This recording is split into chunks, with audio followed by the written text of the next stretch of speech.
And I know the world's gone wrong, but you're still present, you're still strong. Hold on.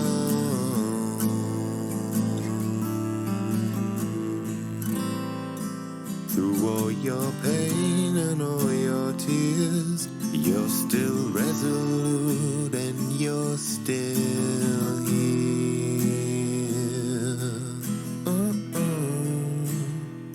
It's been a long year. It's been so heavy on your soul.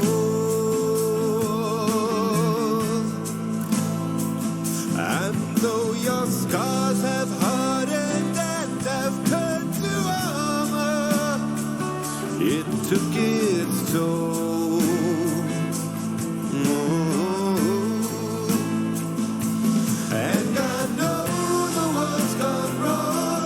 You're still present, you're still strong. Hold on.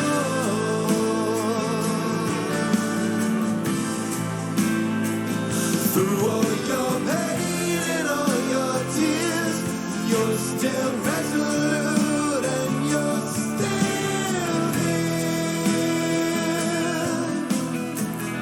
It's been a long, long year.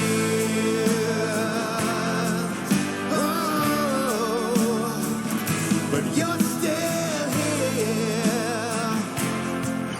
Ooh, it's been a long, long year. Yeah, but you're still here. Ooh, it's been a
Good morning, friends, and welcome to another I almost said Battleground Games Live. My painting stream. That's what we're doing right now. Sorry, I was distracted. Hey, everybody. Welcome to my painting stream. I'm Andrew, also known as Thanatos here in the internet, and this is my painting stream where I turn myself down so you can't hear me in my monitor. So if you are just joining me, welcome. Hi, how you doing? Don't expect this to be expert level painting. This is me teaching myself how to paint, and I'm trying some new stuff and pushing myself to new heights. And to do that, I am painting this fellow. This is Be'lakor, a giant demon from Warhammer 40k or Age of Sigmar. He's legal in both. That I will be giving away as part of my ExtraLife fundraiser. So if you hop over to my ExtraLife page, you can join the several people who have already donated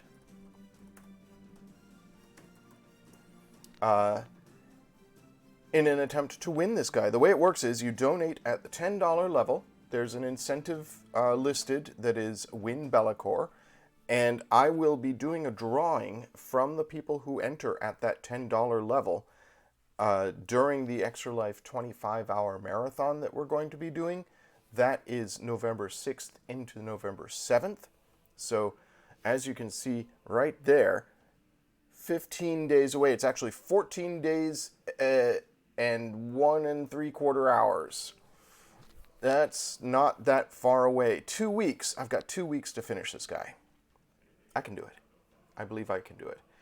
We've got his base completed, and his base is looking pretty good. I'm quite happy with it. Let's hop over to Zoom Cam.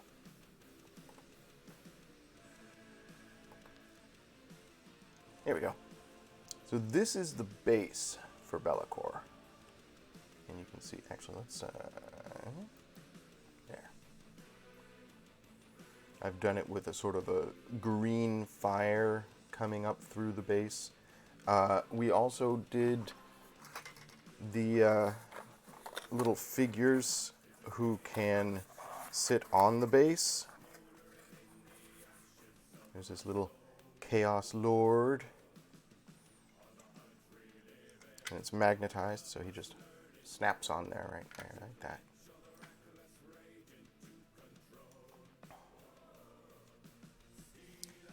And then, of course, Be'lakor himself will be standing over that.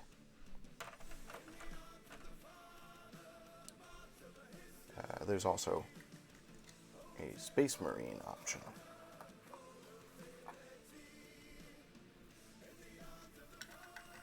Also magnetized. Just attaches to the base like that. So we've done those. And now we're working on Be'lakor himself, which is a much larger project, quite literally, because he's enormous. The largest mini I have ever painted. And I've been working on him. The left arm is mostly done. I want to work on this shoulder pad some more, work on the lighting on that, maybe work on this thing he's got on his wrist there. It's mostly done. It looks passable. It's not 100% what I have envisioned, but it looks pretty good. And then we've got a base coat on the rest of his torso. So we've got his face, we've got his torso, we've got this arm. You can see how bright this is in comparison with this. So we're going to be adding a wash to this and tone it down a bit. But I have not done his legs and his tail. And I need to do some sanding here and here, because that is where his wings are going to attach. They're sort of are going to be glued on like so. And that's going to be, I have to paint the wings themselves, and that's going to be an entire other thing. Let's see. Yeah, like that. There. That's where the wings go. So I need to do some sanding right there so that I have a good contact point for the wings.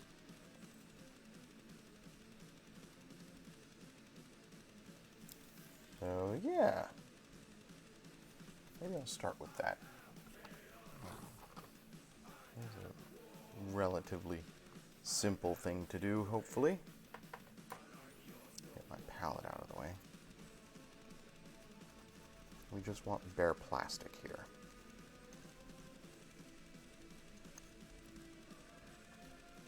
Because we want to have a place for the glue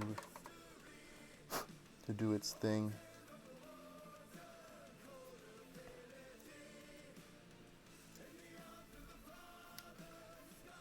Don't want it powdery. Just want some bare plastic. When I prime the wings, I'm actually going to mask out the contact points with silly putty.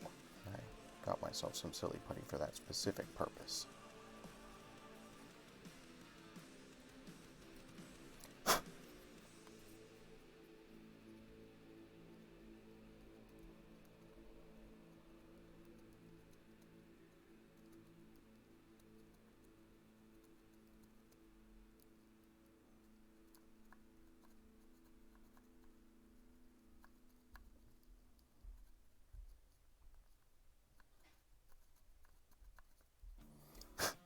Okay.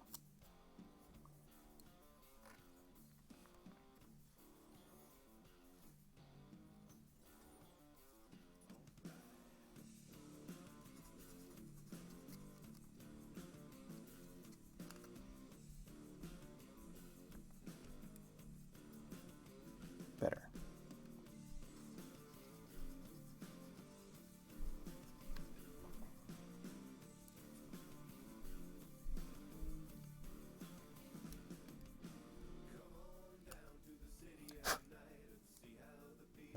Need to remove the primer from his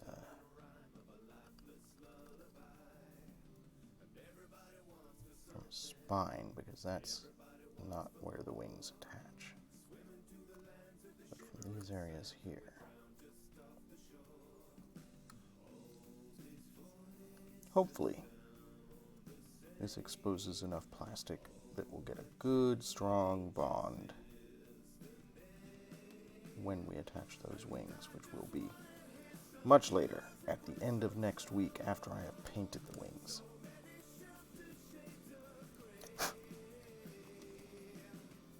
My goal is to have him mostly done later next week, or possibly the beginning of the week after that. So before the actual marathon itself, so that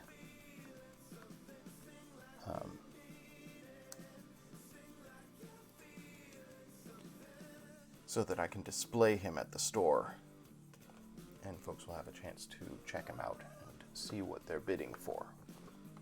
So there we go. That's passable. That's enough. Let's work on, what should I do next? I guess let's do his tail. There's a lot of it, but it's all gray. Maybe a little brown at the very end. We're going to be doing a brown wash over it, because all of the sort of scaly areas for him, we're doing gray with a brown wash.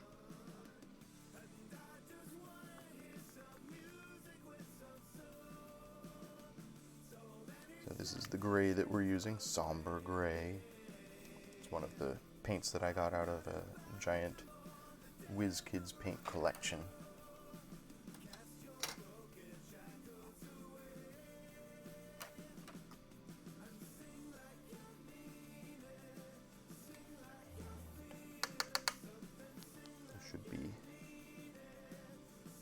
there's not a lot of technique involved in this. This is just all one color until we get to the stage of actually adding in texture and stuff like that, which we're going to do after we do a wash on it. So we'll be doing a wash on all of this, and then I'll be adding manually some highlights. Try and give it a worn sort of texture.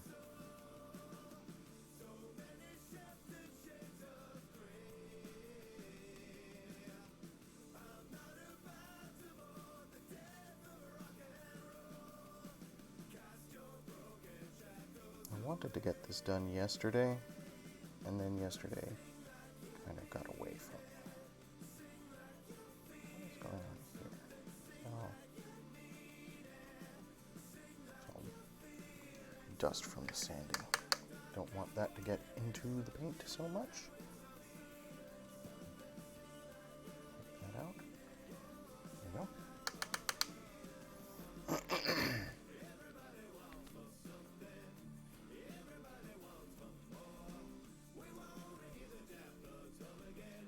This portion of the shoulder here, I don't know what, I seem to have a blemish in the model right there. That's going to be mostly invisible, but maybe I can snoop that off quickly.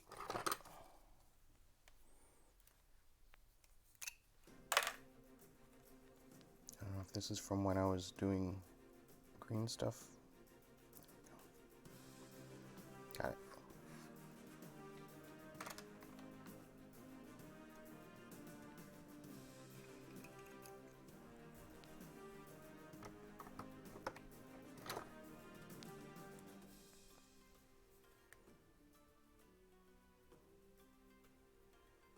Trying to use my wet palette to thin the paint a little bit so it doesn't go on super thick or goopy.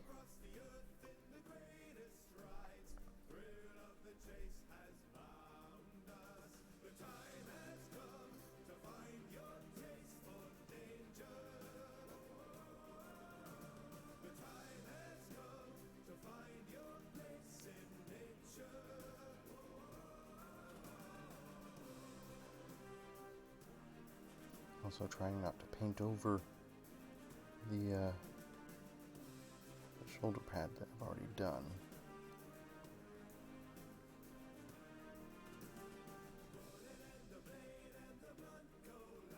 There is some cool texture in this. I don't know if you can see it, but his spine has a cool sort of bony look to it. So that will come across better once we get a wash on there and I get in to do some sort of highlighting and stuff, which we'll start doing next week before we start in on the wings. And then the wings, oh, they're going to be ambitious, chat. I have plans. So I think I've talked about this a little bit on stream, but my plan for the wings is that I'm going to do them to look like a starry galaxy scape. That sort of, the wings are a rend in space, or a rend in the fabric of reality. And you can see through them into an alternate universe beyond.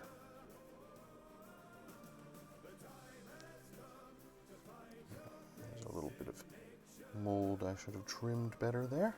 I think I got it.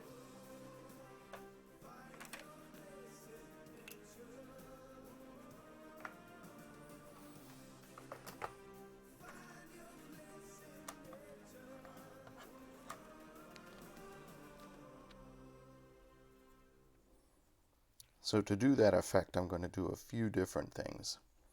I'm going to paint a sort of starry diorama on the wings themselves. I'm thinking about doing some edging in Stuart Semple Black, which is, oops, I don't need paint there. So that's where wings are going to attach. And paint down here. Which is one of the blackest blacks. So that, you know, he's primed in black, but then there will be an even darker area. I'm curious to know what'll happen if I have a starry sort of skyline, but the edging, instead of being brighter, is darker. It'll be a weird effect, because you can actually go darker than this black, because this black, as you can see on camera here, is a little reflective. You get, you know, white areas when it's held in the light. The idea with Semple Black is that it is an exceptionally matte, non-reflective surface, which can be very disorienting to look at. So I'm going to use some of that on the wings as like whatever the opposite of highlights are. Unlights. Amanda has some Semple Black because she kickstarted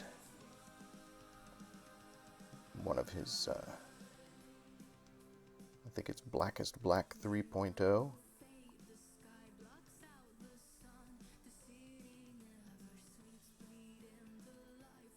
So I'm looking forward to messing with that a little bit.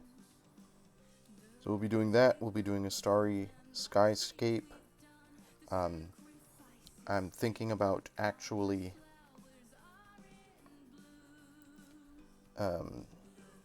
putting a couple of planetoids into the diorama on his wings, just to give them some personality, some contrast. And we're going to have sort of a blue and purple nebula running across the center of the wings. So all of that is very ambitious. All of that is way outside my wheelhouse. It's going to involve some careful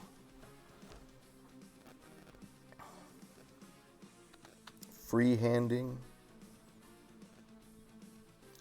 I say frequently on here, I am not actually an artist.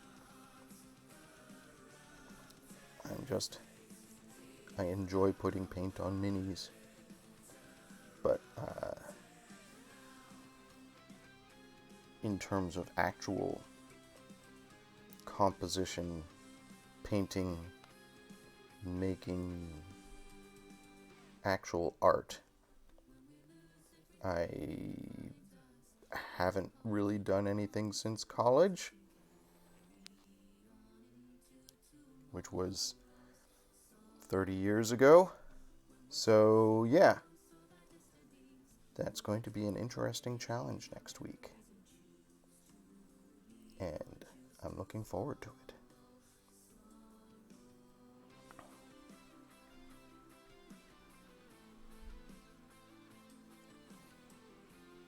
But that's why I've allotted an entire week just for the wings. And then hopefully, once we've got that done, we'll do a little bit of extra lighting along his back where the wings attach to sort of give the effect of light coming from the wings onto his body. Do some light sourcing there. I have to do some light sourcing on the base itself.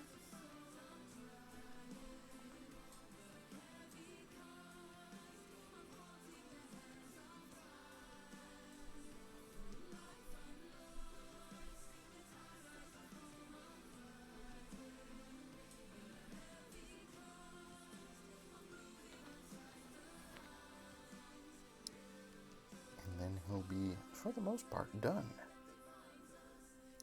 Getting ever so close, chat, to being done with Be'lakor. I mean, relatively close. I gave myself a month to paint this figure. And we still have a little bit of time, but I think I'm going to pause on the tail here because I have the feeling when I'm working on his legs, I'm going to want to hold him by the tail. And I don't want to hold him on wet paint. So let's do the other side of his spine. And then do the underside of the tail up to this point here.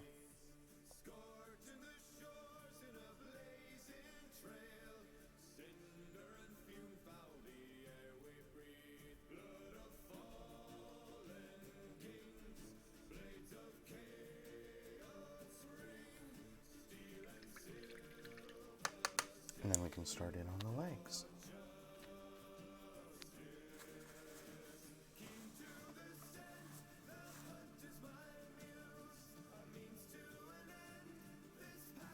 So in unrelated news, unrelated to Be'lakor, I am getting close, chat, to my 50th birthday. My 50th birthday is 2 months away. Well, a little more than 2 months. And I don't know how to feel about this. It's kind of snuck up on me. I mean, basically all year, I've said I was 50, right? Yeah, I've been 49. That's close enough to 50. It was cool being a square number.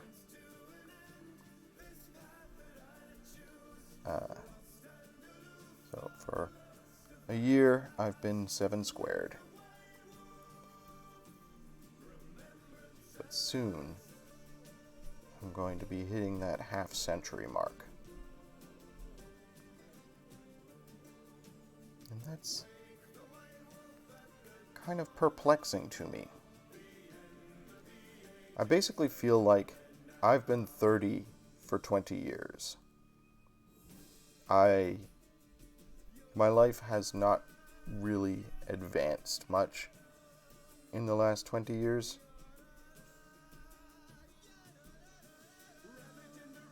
I don't feel like I've accomplished much.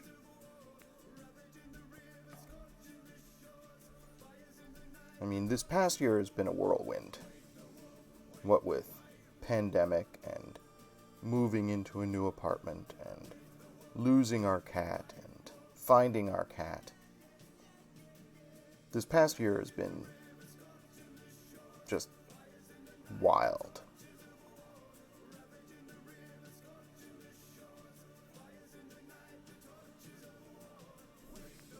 But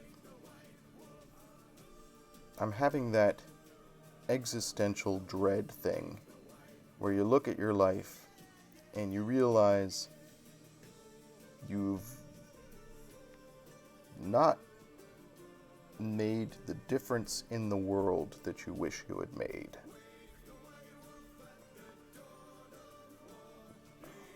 And I'm not sure how to get around that.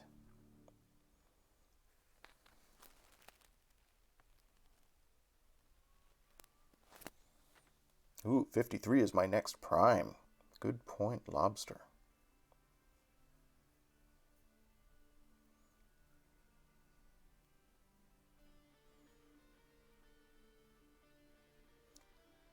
One of my overall life objectives is a better understanding of prime numbers.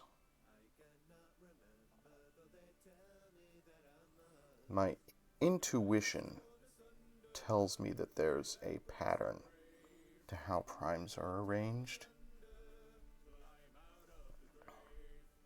And every once in a while I try to work on it, but it involves some intense mathematical acrobatics.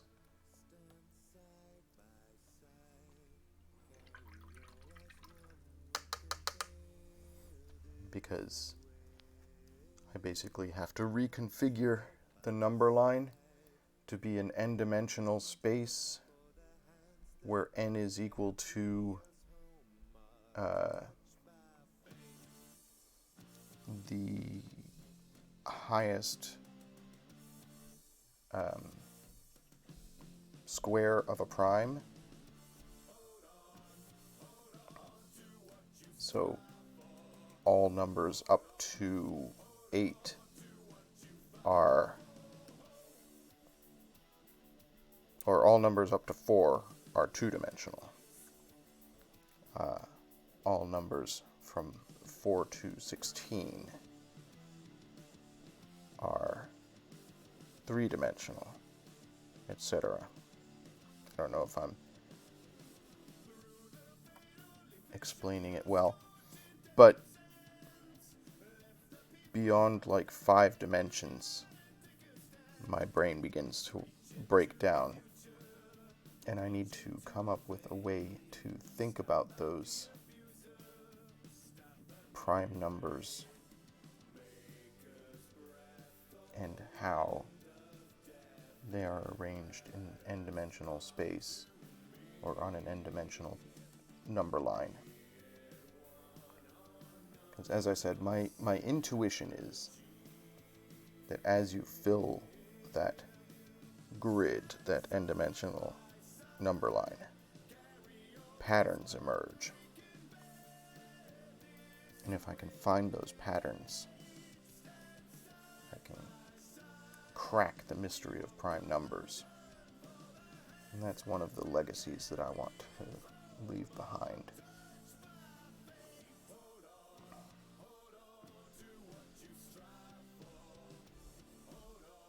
And I have grander philosophical goals as well. I would like to assist in a deeper understanding of the nature of reality and of community and how people interact with each other, how sentient beings interact with each other, really. Because I don't want it to be restricted to humankind. And that is one of those great life works that I ponder from time to time and have not made much progress on.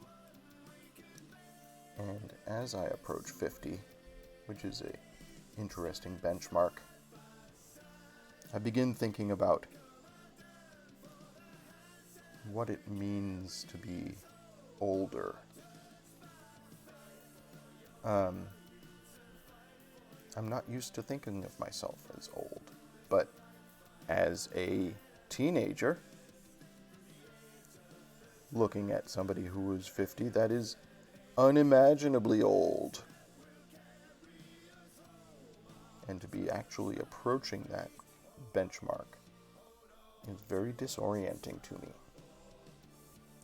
Because like I said, I don't feel like I've aged terribly much in the last 20, 30 years.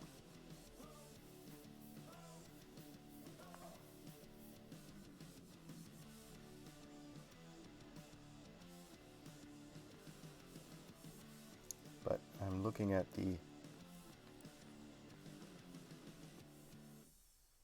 it's not my mortality that bothers me so much. I've never really had an issue with the idea of my mortality. I mean, the inevitability of death is a universal and something that I've sort of squared myself to since I was a teenager.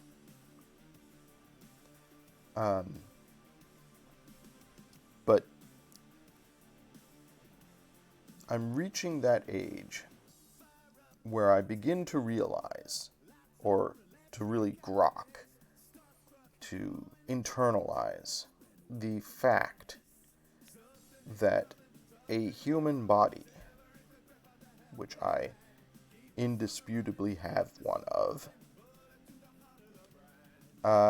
has a limited lifespan and begins in the next 20 to 30 years, I guess, somewhere in that 70 to 80-year-old range. I mean, it's a gradual process, obviously, but it begins to wear out. It's like having a car that you've had for 10 years, and bits of it begin to stop working. Well, that happens to your body, chat. And I know, Lobster, you're probably more intimately familiar with this than I am.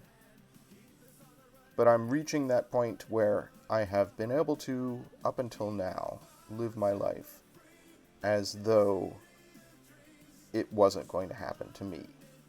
Which is silly. It happens to everybody. And now in recent days, as my 50th birthday approaches, have begun to become more cognizant of this whole thing. One of the things I generally hold to be true, and this is a broad generalization, is that the way I feel in the morning when I get up is, and this is something I postulated a while back, the way you feel in the morning when you've just dragged yourself out of bed and you're sort of creaky and groaning and pulling yourself together to face another day. That is how you will feel all the time a decade from now.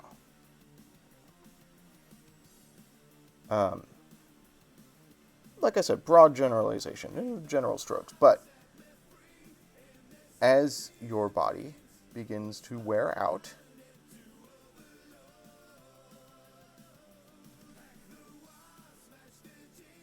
you're going to be less able to do stuff.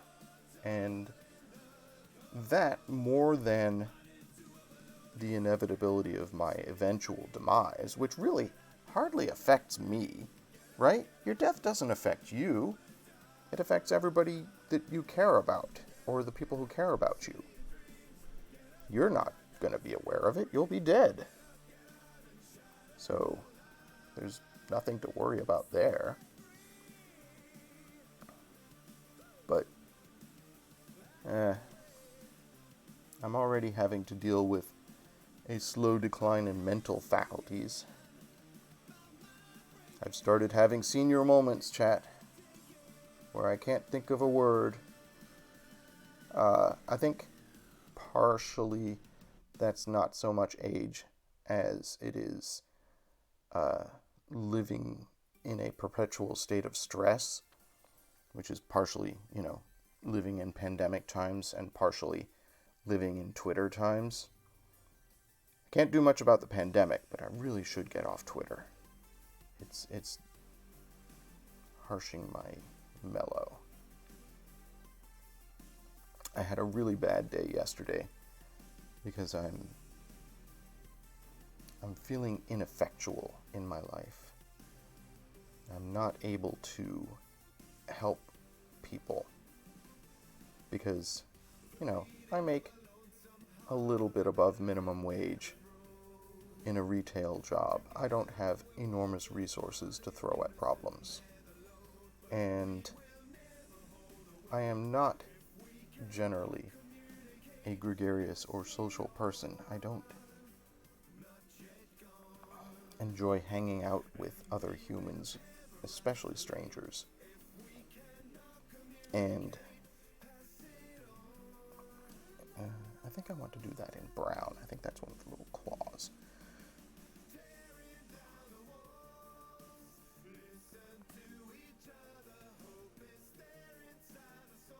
And I feel like movers and shakers. There are people who have the advantage of generational wealth, of which I am definitely not one. My family is relatively well-to-do, middle class. Definitely middle class. I don't have to worry about where my next meal is coming from.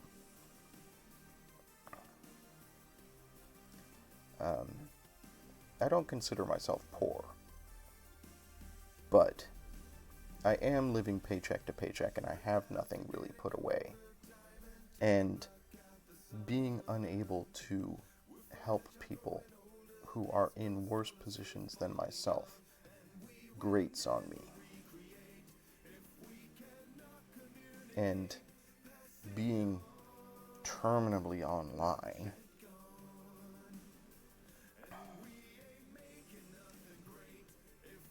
makes it evident just how many people out there need help.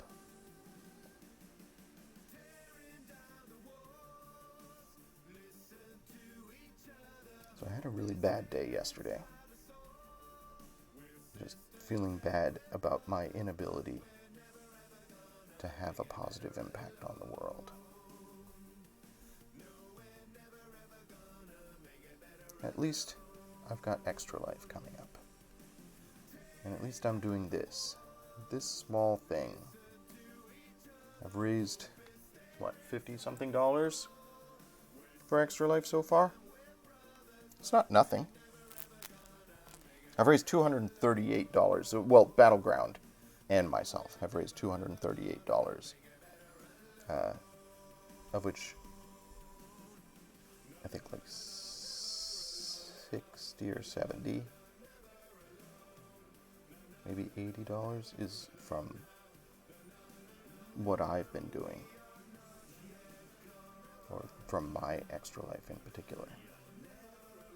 And 40 or 50 is this Bellicor model. So, small things to be thankful for is the folks who are donating to ExtraLife in an attempt to secure this model. Having a small positive effect on the world. I could wish it were more, but it's what I'm capable of doing, mentally and physically and financially. A lot of the time, for me, my escape is video games, because that is when I have a sense of agency. And I think having a sense of agency, of having an impact, of being able to do good and to help people is important. It's an important thing to have a sense that you have an impact and you are able to assist those you care about.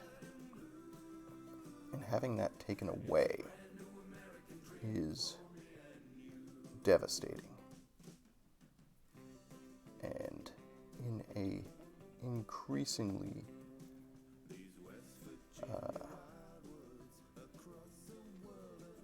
unfair world, the number of people who have no agency is constantly rising as all resources and power are consolidated into an increasingly small portion of the population. And I think that's one of the gravest ills in the world right now.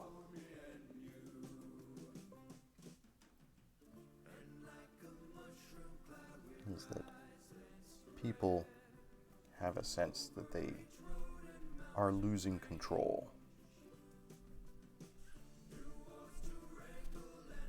Because they are.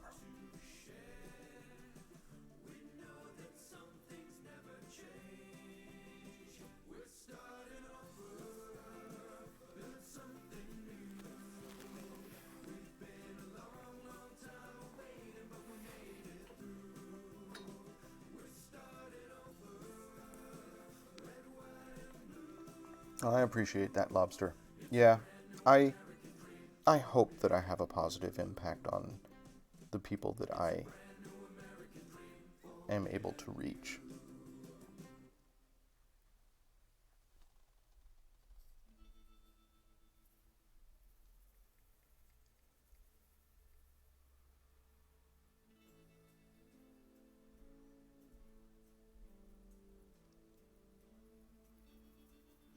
Anyhow, that's where I am mentally these days.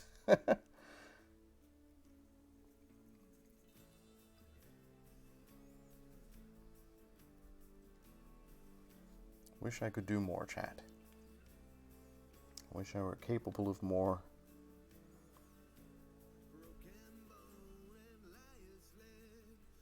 Wish I could have a greater impact, broader impact.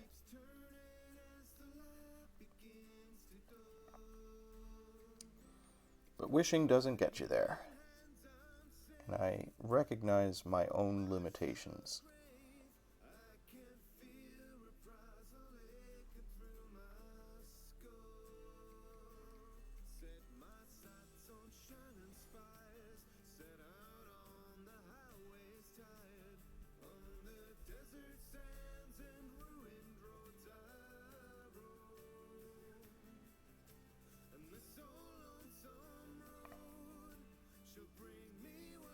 In the meantime, as I've been talking about this, I've gotten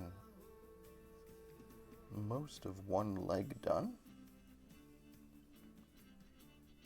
on Bellicor.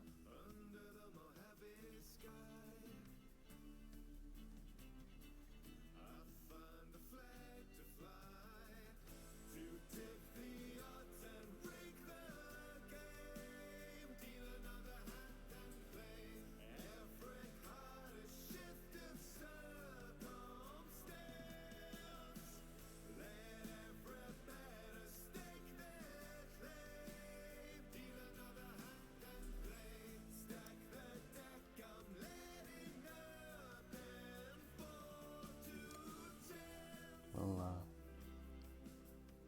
work on the gray on the other leg, and then we'll get some of these other details, the armor plating.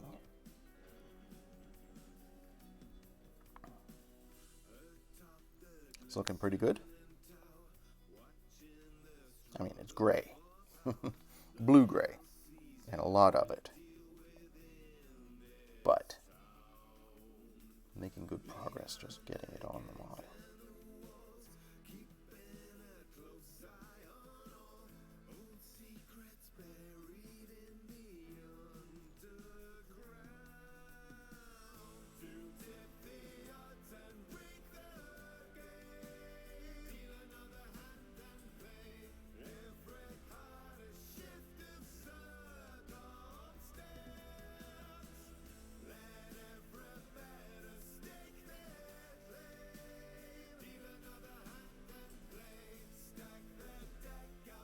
In the next stream I do, I'm going to be doing a whole lot of washes. All of these areas that I'm painting gray have to have either a brown or blue wash applied, depending on whether they're, his bare flesh or his scaly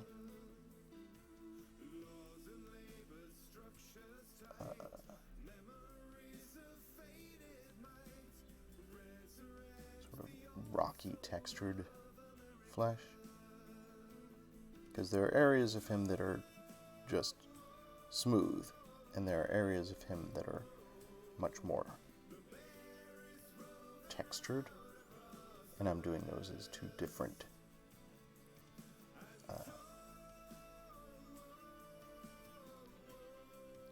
washes to accentuate the texture.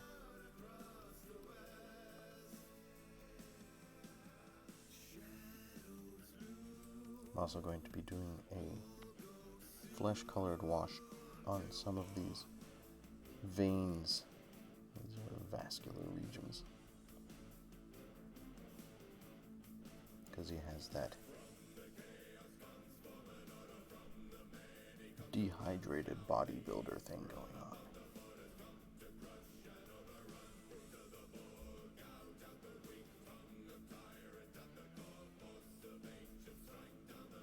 So yeah, a lot of washes.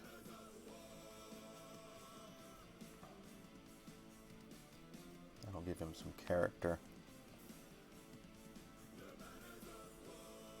And then a lot of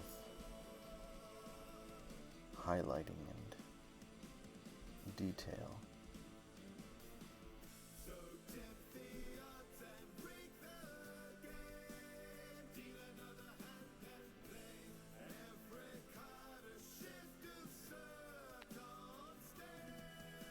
I need a little bit more gray paint.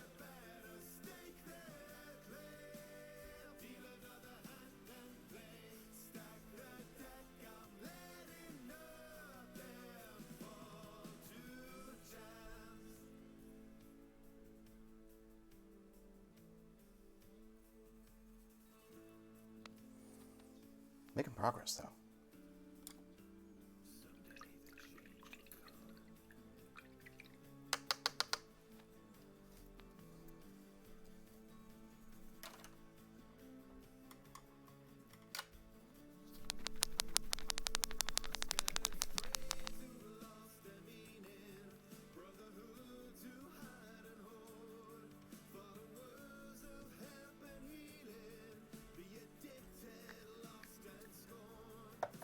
Coffee.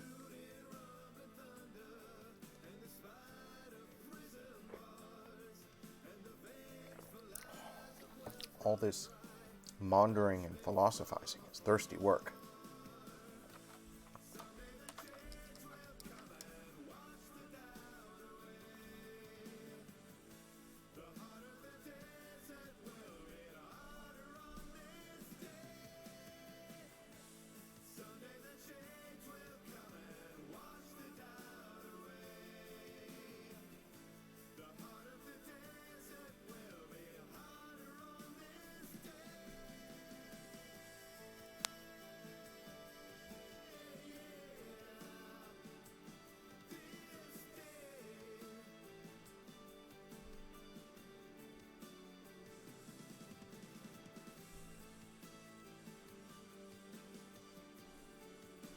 So I took a little bit of a liberty here and painted his batch red, as if it's part of this apron that he's wearing. But as we established earlier, this apron is being held in place by these two rings that are just piercing his flesh here. So this thing just sort of hangs here. So were this an accurate model, his batch would be fully exposed and dangling right there. I'm kind of glad I don't have to paint that. Nobody's ever going to see this area because he's going to be glued to his stand. You'd need like some sort of laparoscopic camera to look up under his skirt. And if you're using a laparoscopic camera to look under the skirts of minis, I think maybe you need to talk to somebody because that's not normal.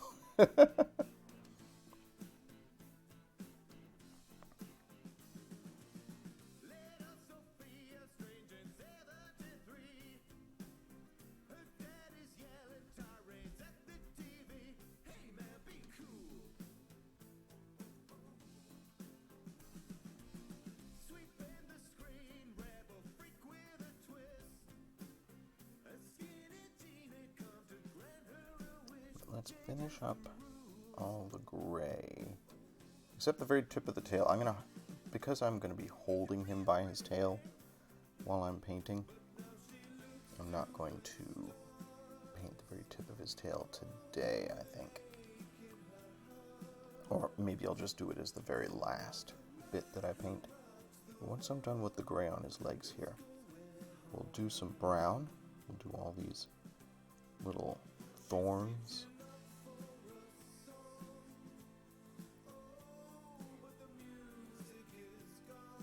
I don't know if there's a real world analog to the horns piercing through flesh thing. I know that it's something Terran beasts are genetically capable of. Even humans, because I've been to the Muter Museum and seen when genetics go awry, how horns can grow in peculiar places. I guess maybe armadillos have a scaly covering like this, but I don't know if they have actual horns coming out of the scales.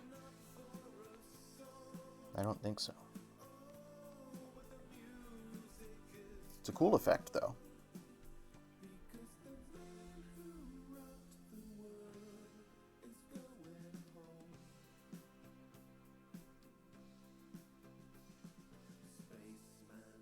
I guess there's horned lizards that have this going on, right?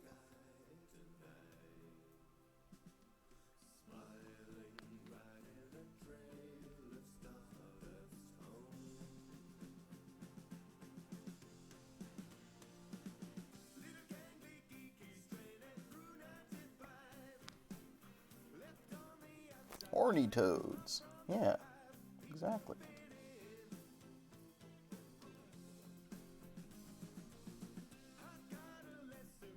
Lobster, I think your friend Jim McCallum has one.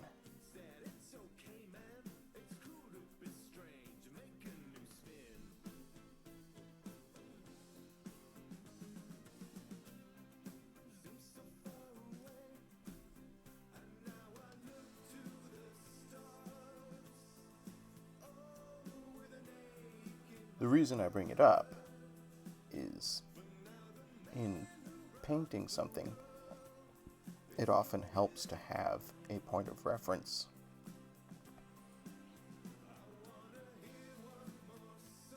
To make sure that you're doing your paint job, even on a fantasy figure like this, in a realistic manner.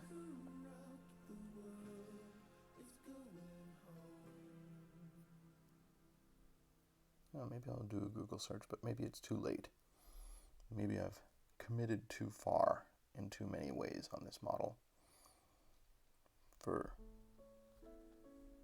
it to really have any impact on how I'm going to paint it.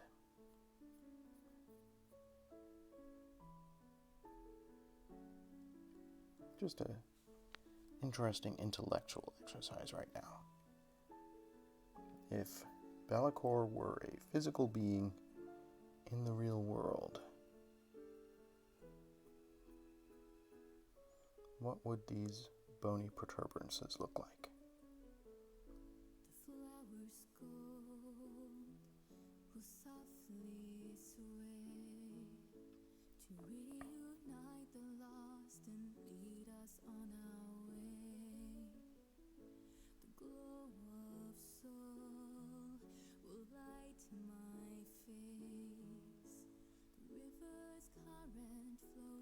Got a little schmutz on them around here.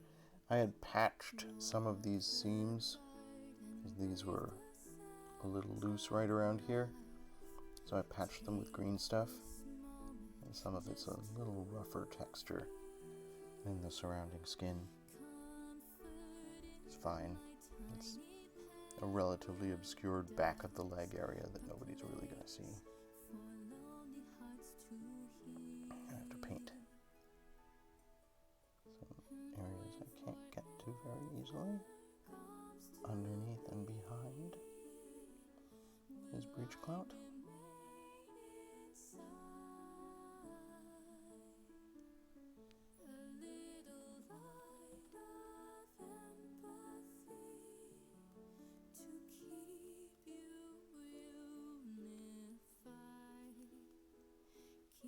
Almost done with this leg. Making good progress.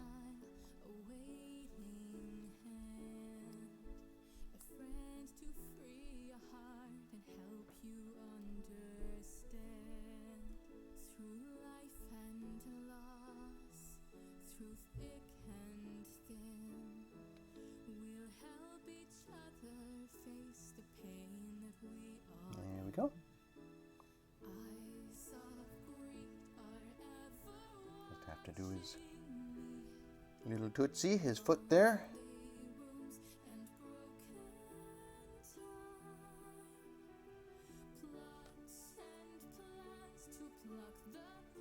And then we can move on to some other areas of the model that need attention.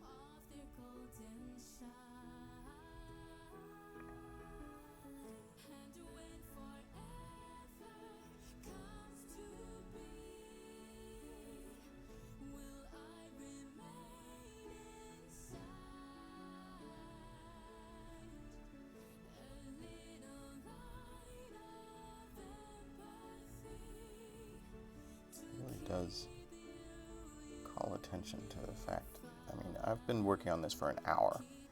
I've done most of his tail and most of his legs. That certainly highlights just how expansive this model is.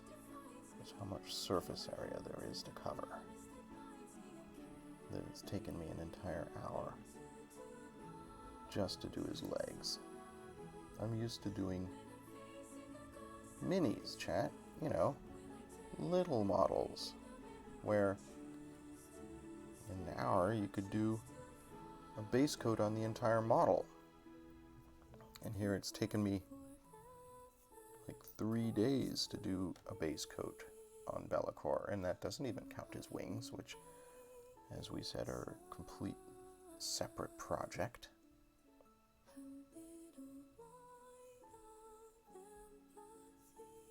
He's really big, y'all. There's a lot to him.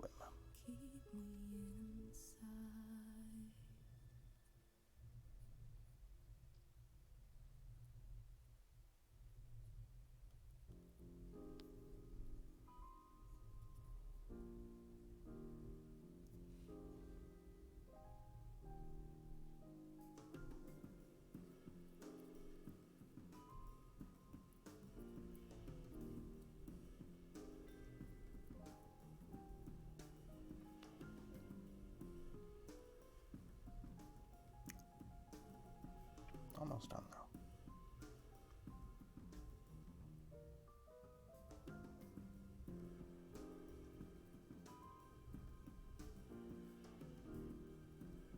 Well, almost done with this portion.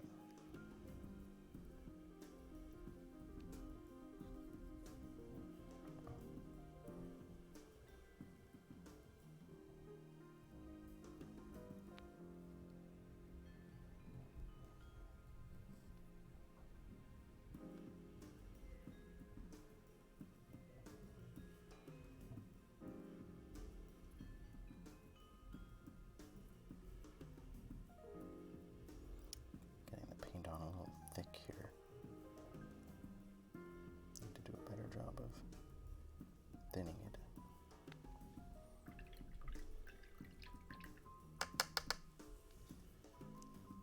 is where my wet palette is supposed to come in.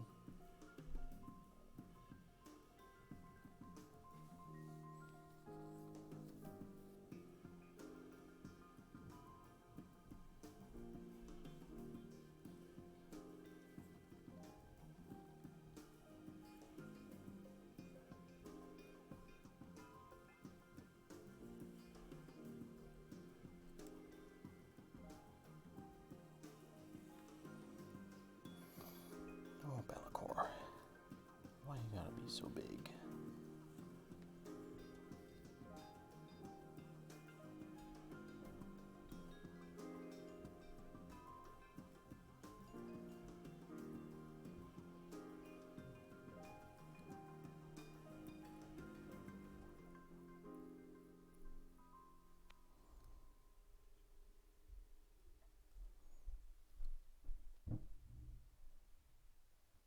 think that's almost all the gray we're doing today. Like I said, I might have time to come back in and do his tail. If I can get between his toes here, we can move on to something else. One thing I like about doing this guy, a lot of variety. You don't get bogged down doing just one thing for too long. I say after an entire hour of putting gray on.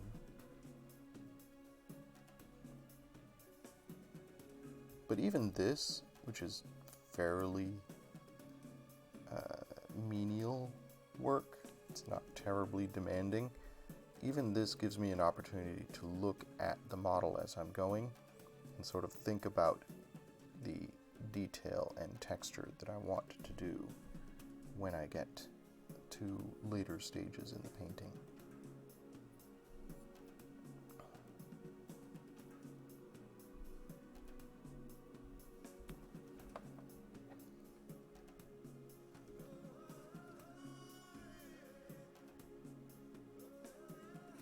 Crap.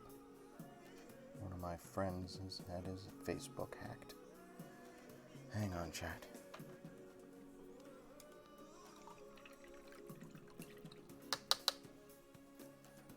Let me see if I've got a direct phone number for him.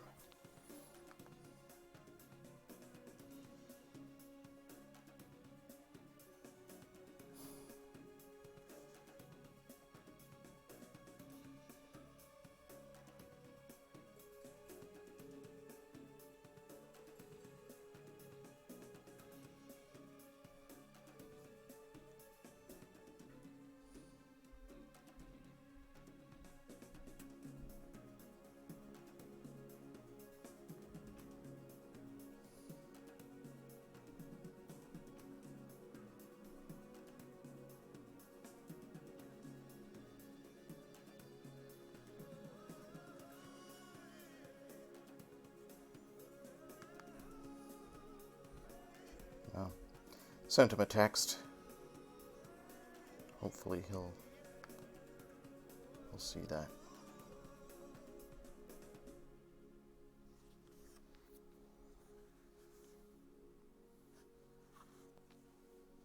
All right. So I think we're done with all the gray areas. Let's do some brown,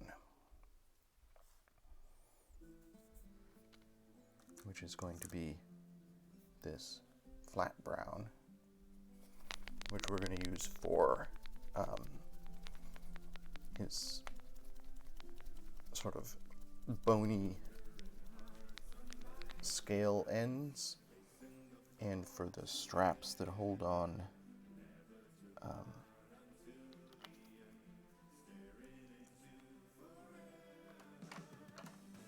his leg covering there.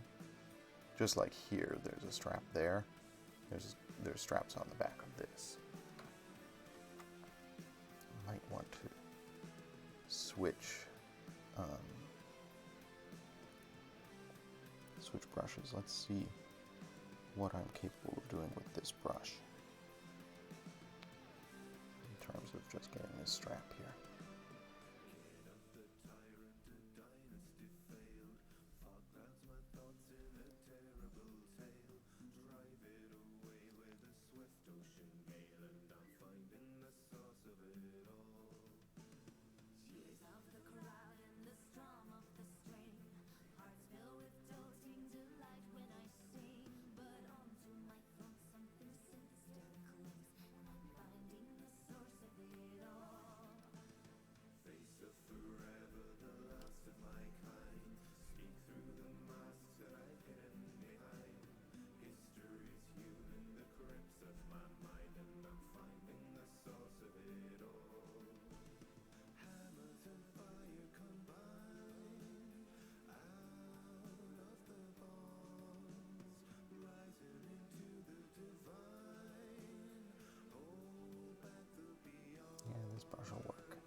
Thing is, he might not even know it. The reason I know his Facebook is hacked is I just got a spam message from him.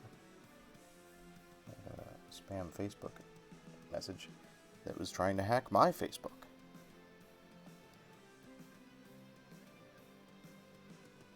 Heads up, y'all, if you ever get a Facebook message that says, "Is this you in this video?"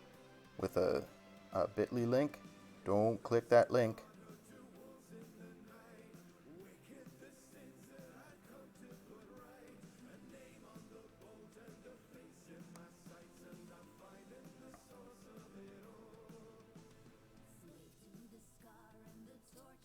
It's an old hack, too. That's been going around for a while. Last time I saw that was a few years ago.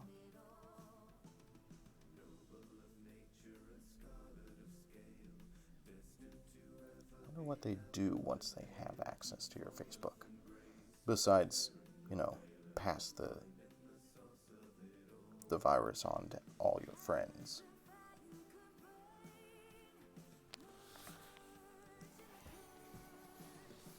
Like, they probably grab your friends list for some nefarious reason. My guess is it's data mining. That they're grabbing your friends list to have as a resource for something later.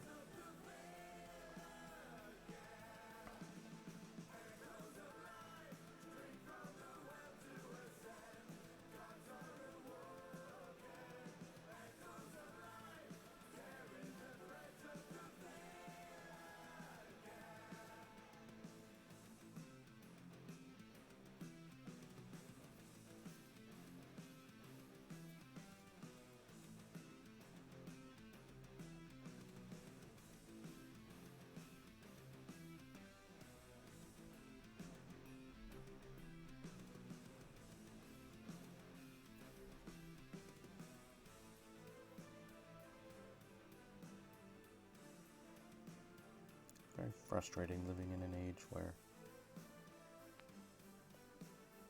you're under not only constant surveillance from the services you use to communicate with each other, the constant threat of having your information stolen and used for nefarious purposes.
Decide if I'm going to paint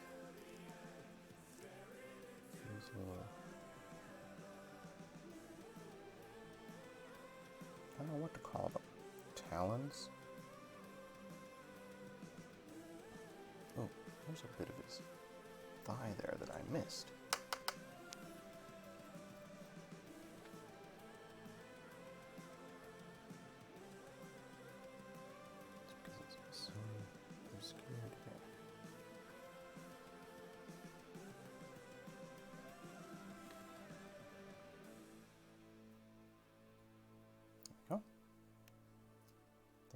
That's it? I think I got it.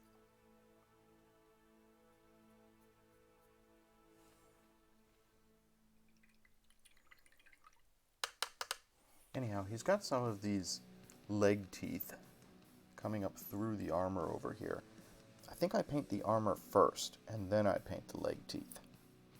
So we'll come back to those.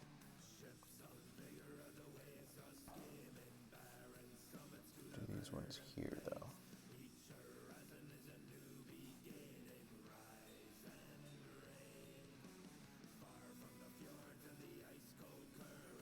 Then we'll work on armor and toes.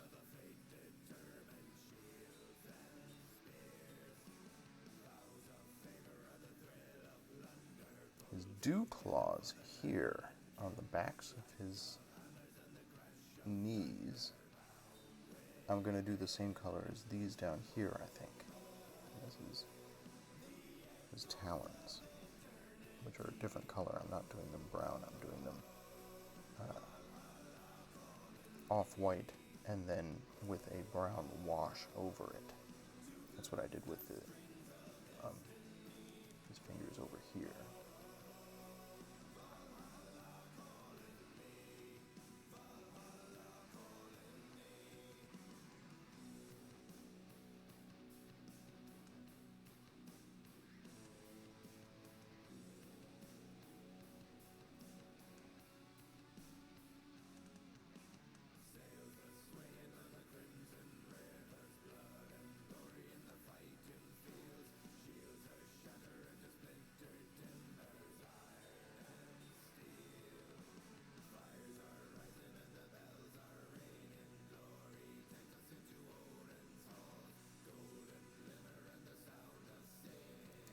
So I think I misspoke earlier when I was talking about the n-dimensional prime number line that I'm working on.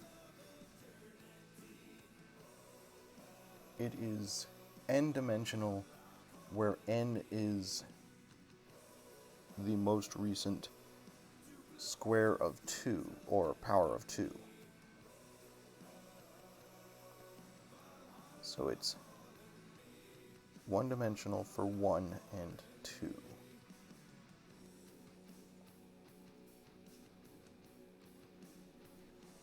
And 3, I guess. So n minus 1. Because then 4 is 2 squared. So that's 2-dimensional. And then 5, 6, 7, 8, 9, 10, 11, 12, up to 16, I think, can all be done in 2 dimensions. And then 16 requires a third. Am I right? I have to think about it. Man, I haven't worked on this project in a couple of years, so I'm a little rusty.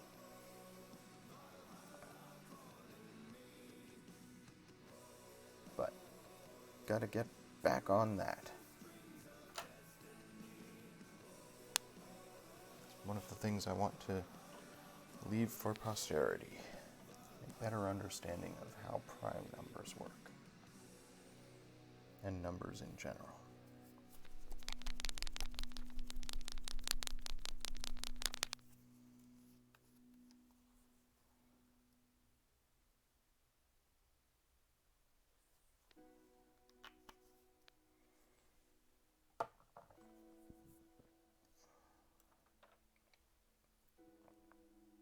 Alright.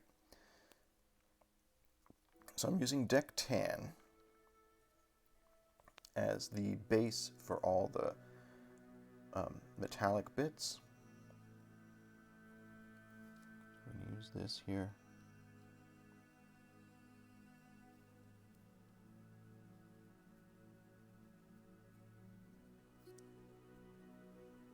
For all these bits here. And also for his toenails and, like I said, his dew claws.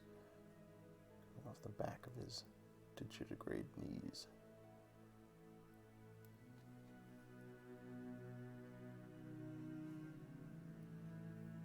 And then we'll do some yellow for the bits that are eventually going to look gold.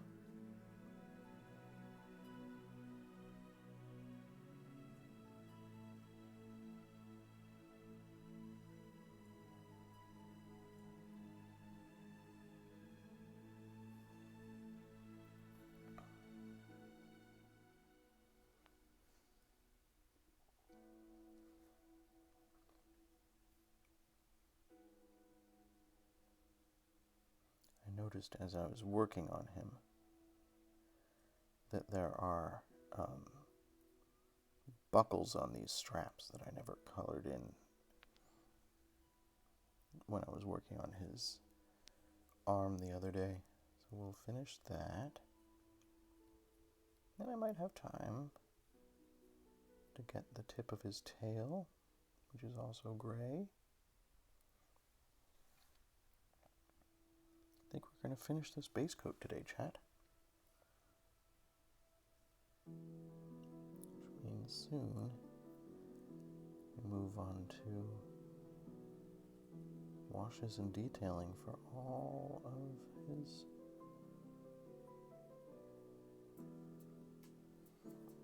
of the rest of his body, to bring them to the same level as this arm here.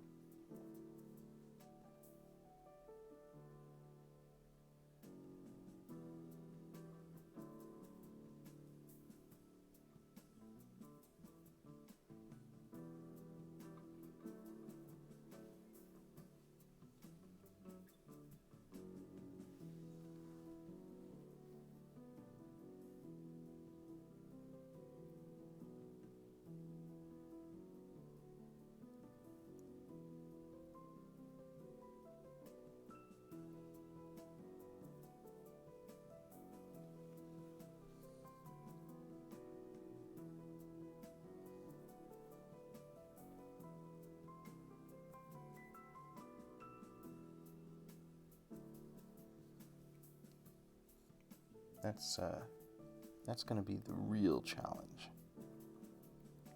Probably take a couple of days just on washes and detailing on this model. And then, of course, the wings. Chat, I'm going to be starting the wings next week.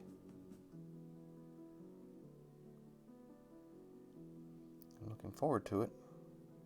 A little nervous, but it's exciting. Oops, that's an area that should be yellow and white. That's fine.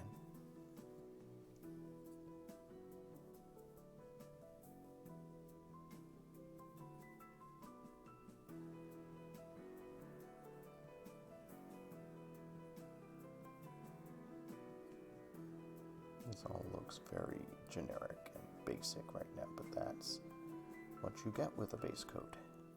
All very monochrome and uninspiring.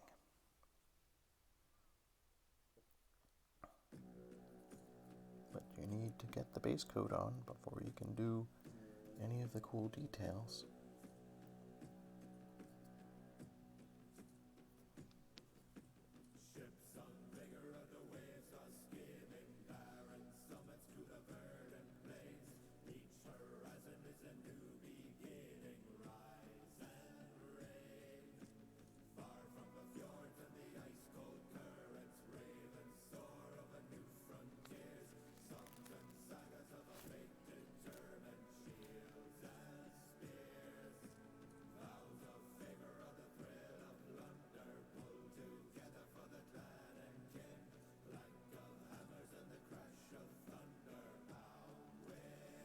Getting there.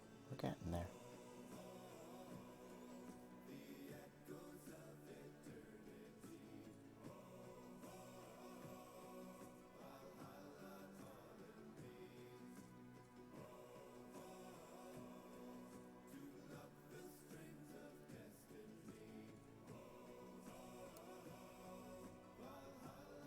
Bap the camera with my brush. That's fine.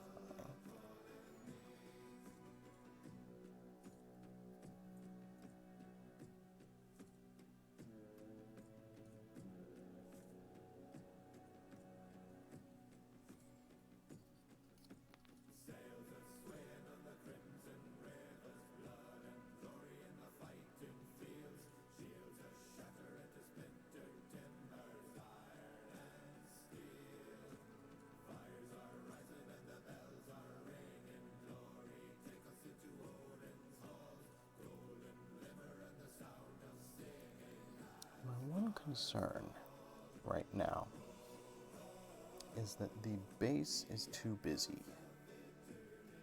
I did all of that green fire in the base and stuff, and I feel like maybe it's too much. It's too late now, really, to fix it. I don't even know how I would fix it. Maybe do a wash to tone it down. I just don't want it detracting from the rest of the model.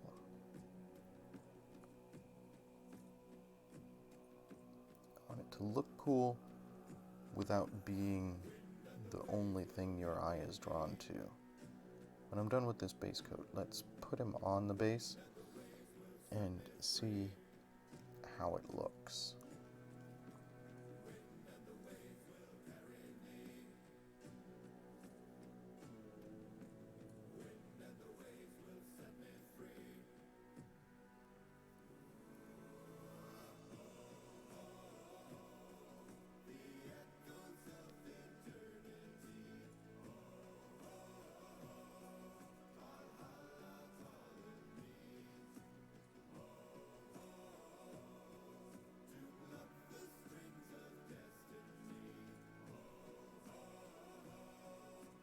About 20 minutes left.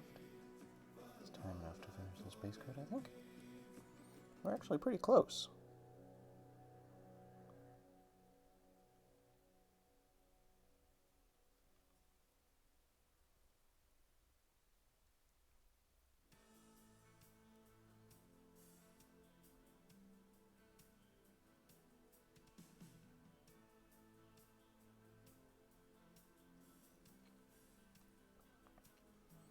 Okay, let's do his toesies and dew claws.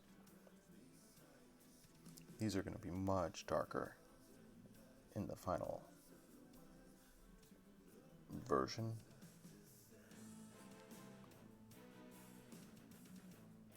So don't get distracted by how bright they are right now.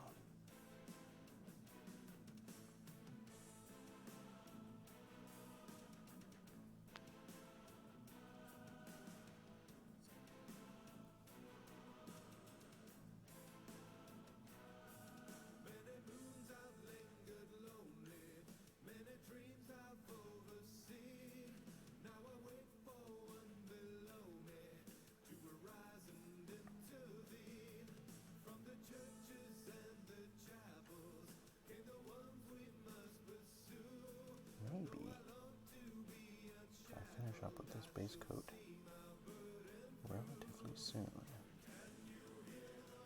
before the end of the stream, I'll have time to start doing some washes on the areas that I did the base coat on Wednesday.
So many talents.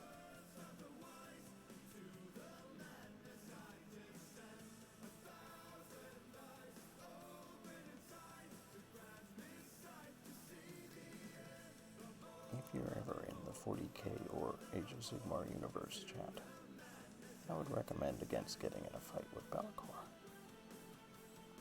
Seems tough.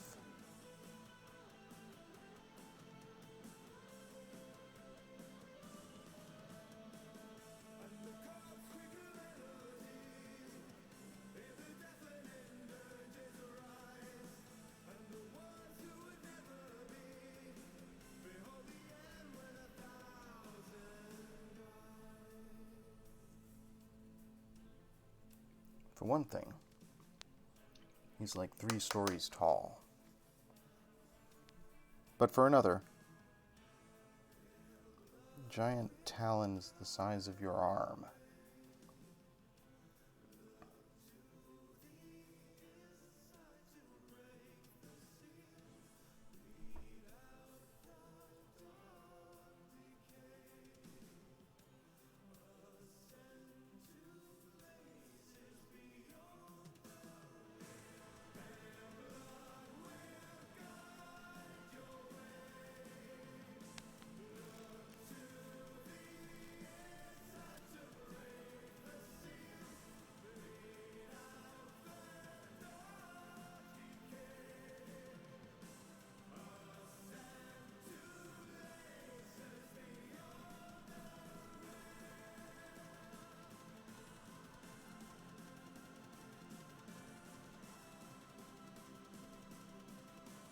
Okay, that's all the claws on that end.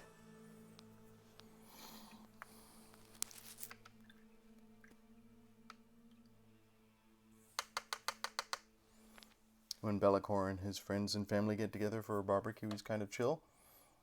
I mean, maybe he can use his giant claws as kebabs.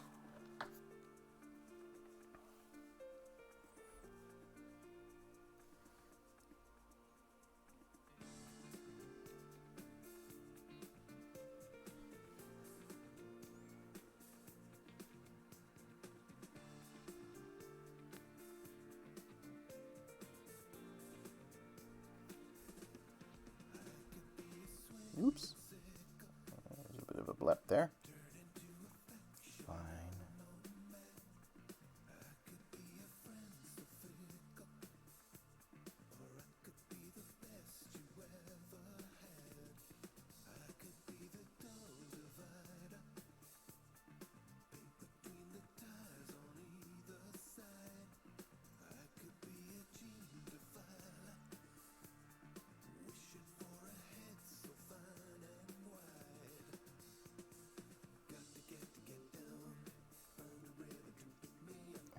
How are we temporally here?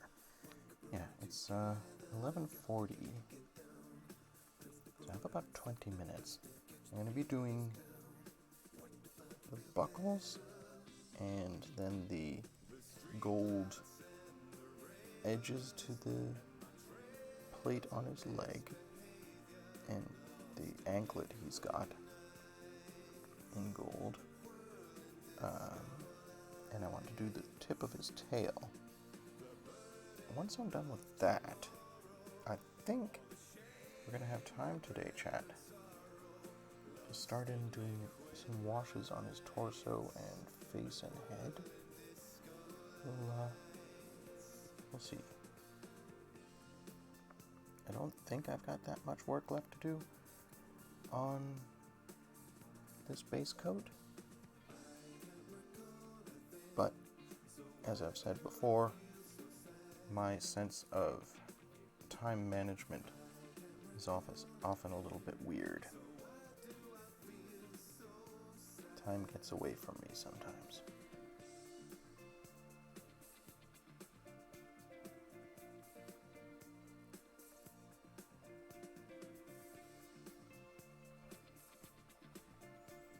Because I have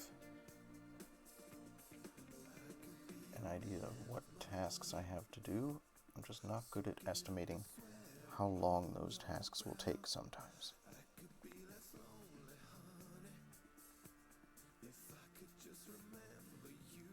I've got 2 more talons to paint.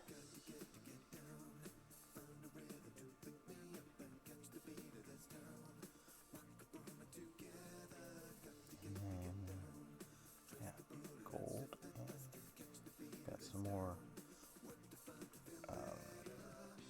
leg teeth, the ones that are poking through that plate. I need to paint those.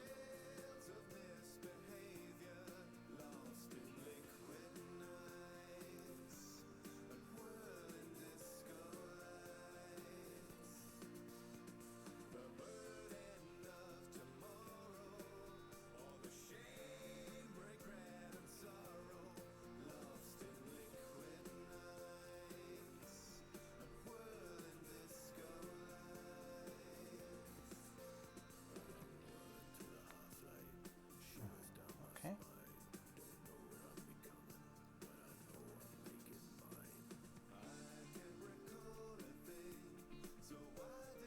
This is a tricky angle to work out here.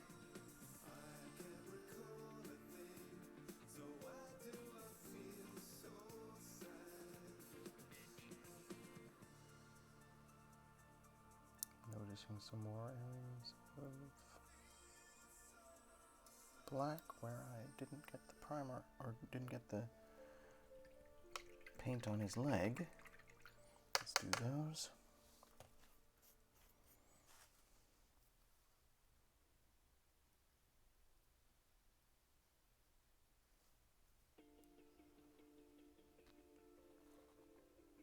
Just here.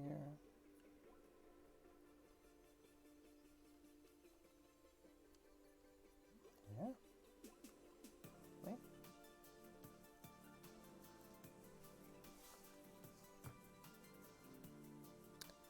Good morning, Jen. Happy Friday. We are hopefully finishing the base coat on Bellacore today. We're getting very close. Where's that blep that I just did? Oh, it was right here. Let's fix that. There. Let's switch brushes quickly. I've got a couple of buckles I want to call attention to.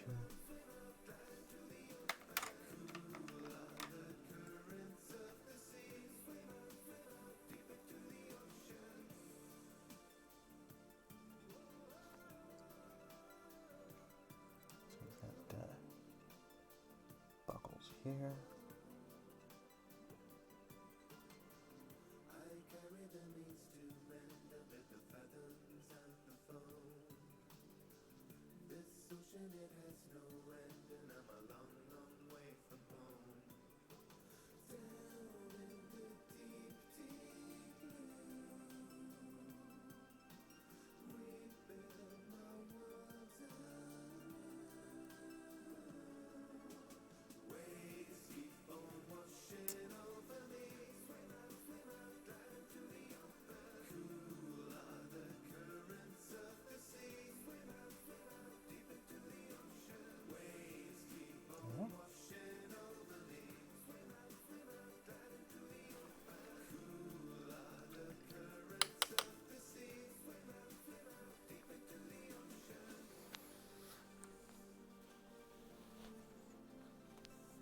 Yeah, if I can finish the base coat on this fella, then we can start doing a little bit of some washes on him.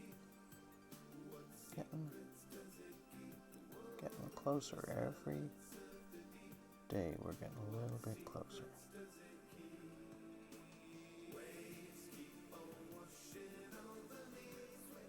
I didn't mean to paint his thigh there. His ankle.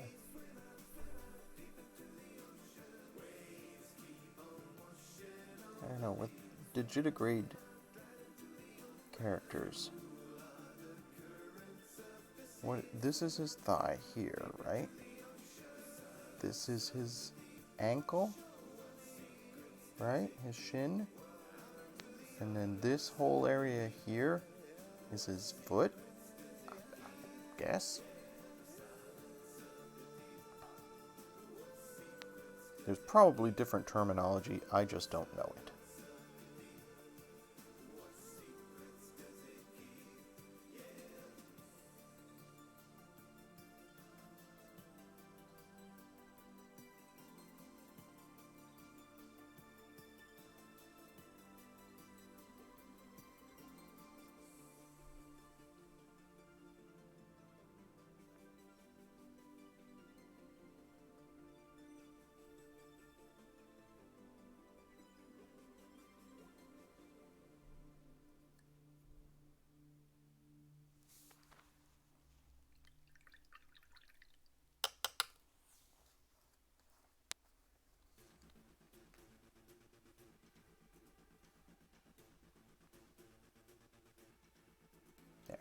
fixed it.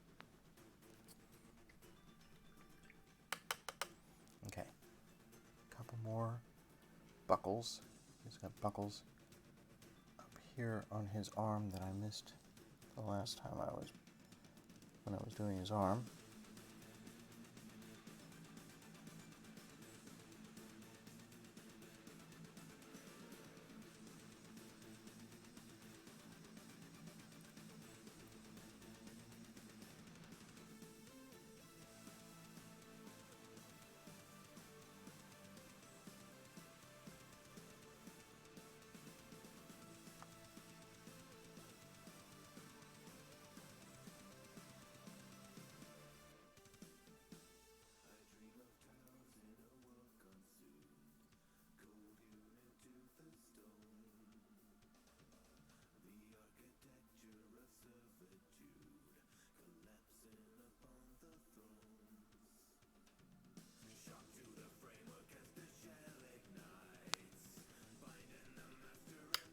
One more, and then we'll do his leg teeth,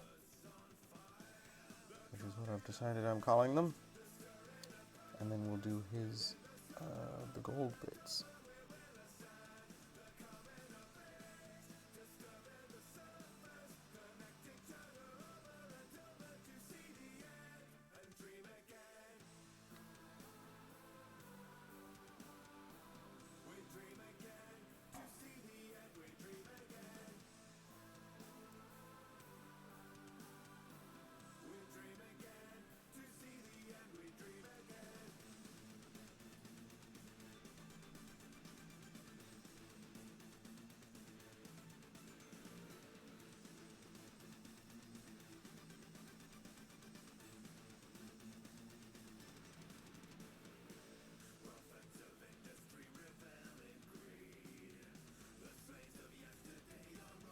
There we go. Those buckles.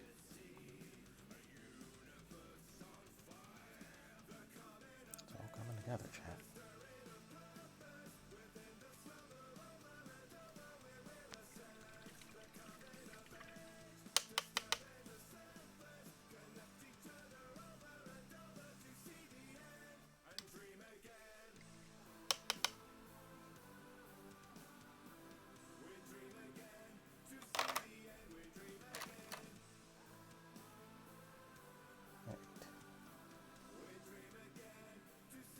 Oh, I have to do his tail. Let's not forget his tail.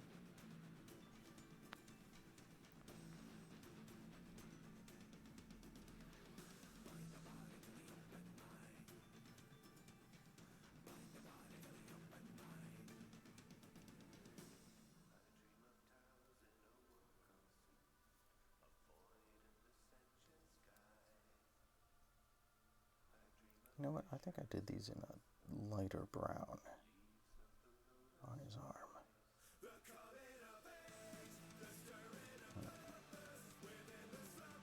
I may want to change these out before I do a wash.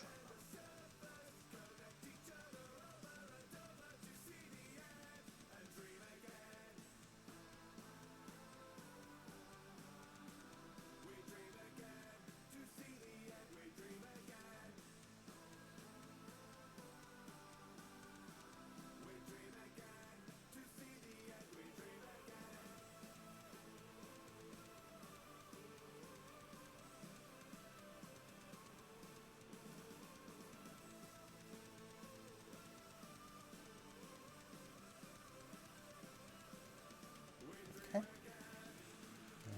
think I do actually want those lighter. It's fine.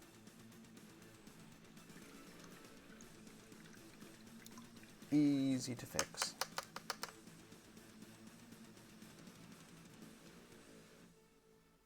Or maybe I'm just too lazy and I'll leave them the way they are. Next up, gold. I'm going to use that fantastic mustard yellow I have. That's this filthy brown.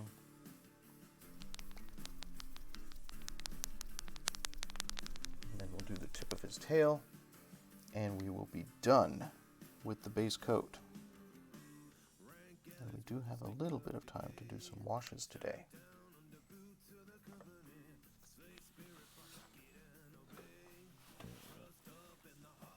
Actually, maybe we don't. It's 11:54. Chat, where does the time go? I'm bad at time.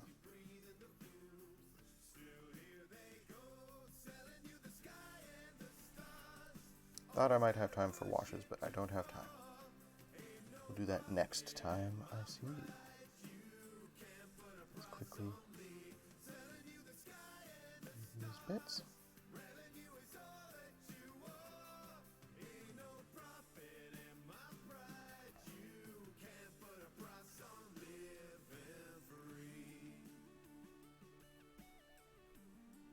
I do want to finish this base coat today, so I may run a little bit late.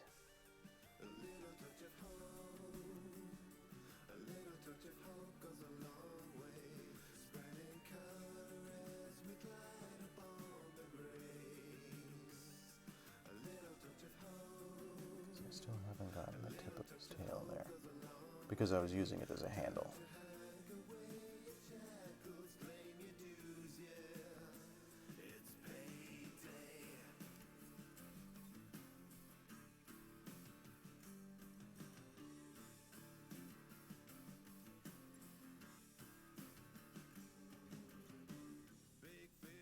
This looks a little streaky here, but as a yellow, it's better than most yellows I've used. And we're going to be doing, washes and highlights and stuff, so it doesn't really matter if it's too streaky. It's a little streaky.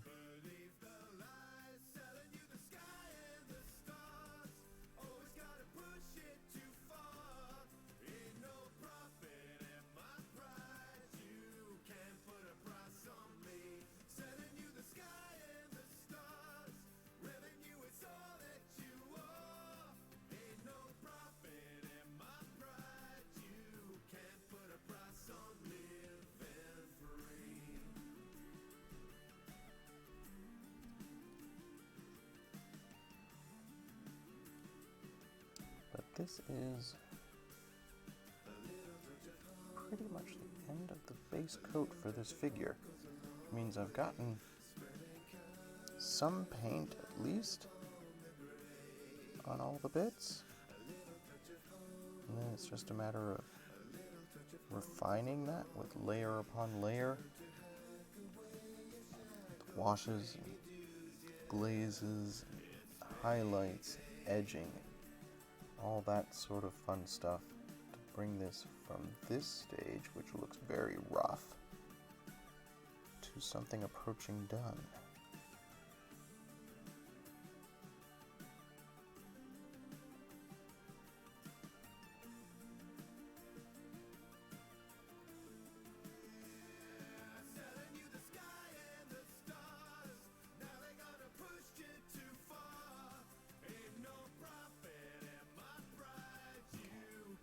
That. I've got to do these edges here.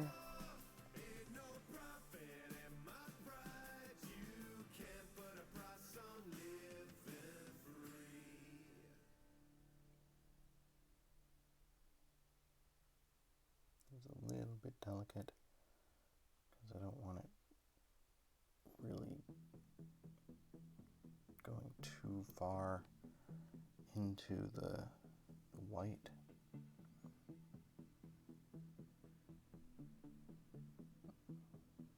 There's some bits of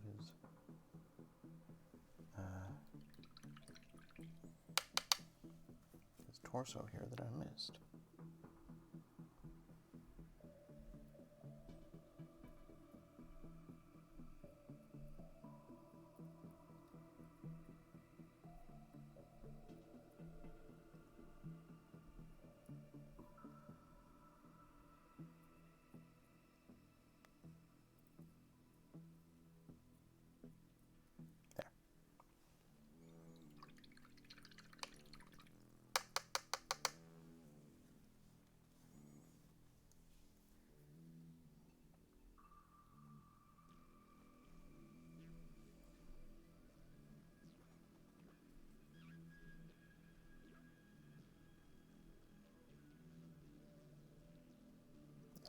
See, that's what I didn't want to do. Oh well. I should have switched brushes, but in a bit of a hurry, so that's fine. A wash will obscure some of these mess-ups here.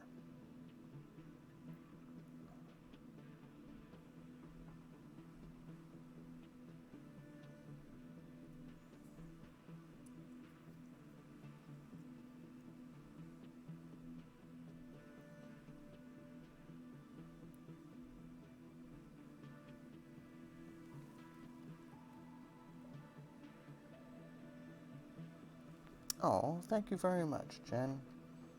I sometimes don't feel talented, but I like to challenge myself, and with every project, I feel like I am adding to my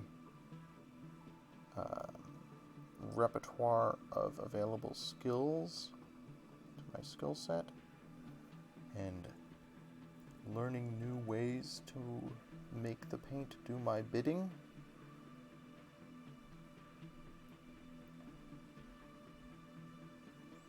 I try not to get frustrated.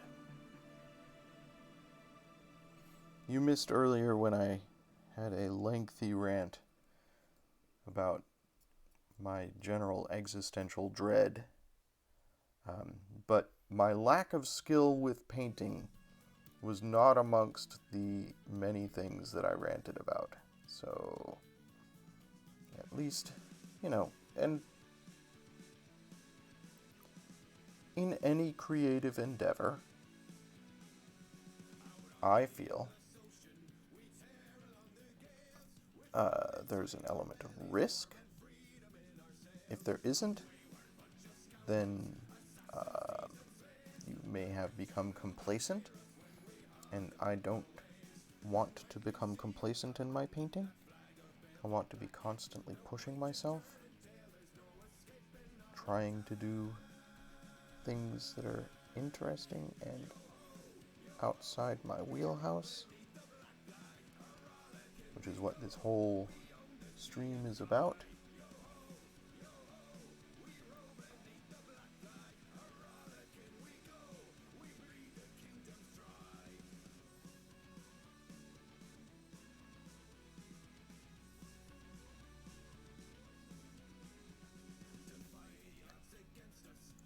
I like the adventure.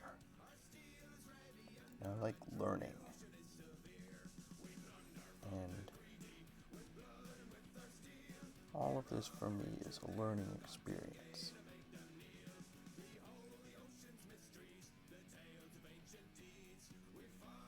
I do want this to look as cool as I am possibly capable of making it look, because it's not just for me, because I'm going to be giving it away, because it's an ExtraLife prize. I want it to be worthy of that. But I'm also not just going to sit back and take the easy way. I'm going to push myself. I'm going to try and do cool new things in the creation of it. So, yeah.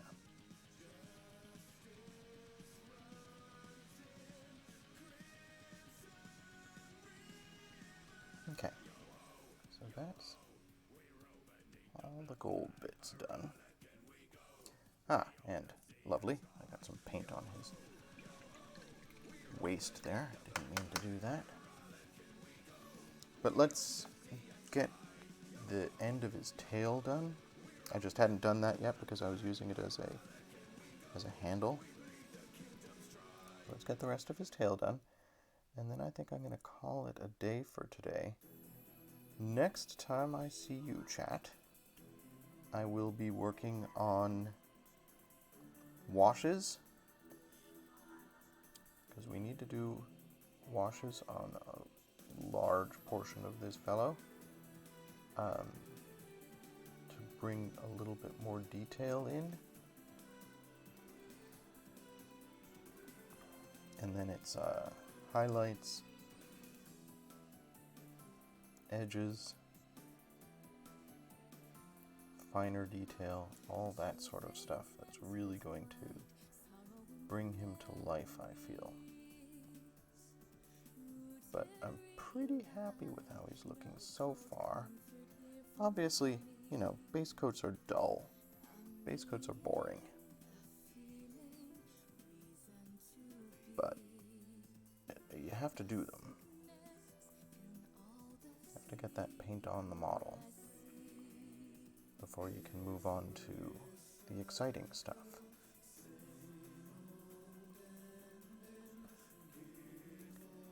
So, good progress today. Did a whole lot of painting. And I did make an effort to sand down some of the paint on his shoulder blades here to expose some bare plastic, so that when we get to attaching his wings, we have a good contact point there.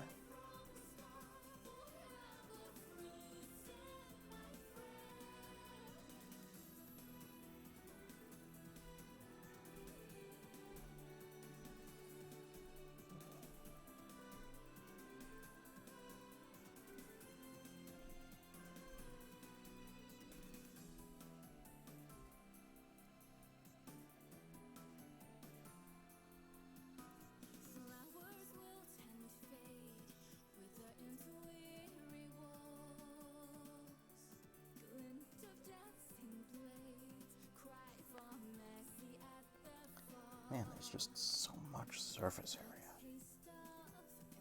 That's why this has taken me so much longer than I anticipated. There's just so much of him. I mean, that's why I gave myself a month. I wasn't going to rush this figure.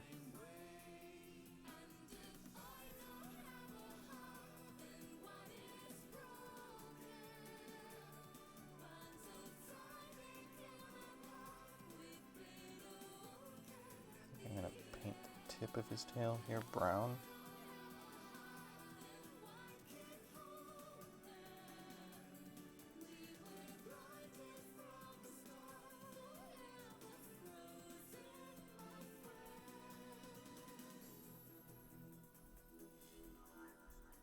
All of this is going to get a brown wash because this is all the scaly bits, which I have already said are going to have a brownish tinge to them.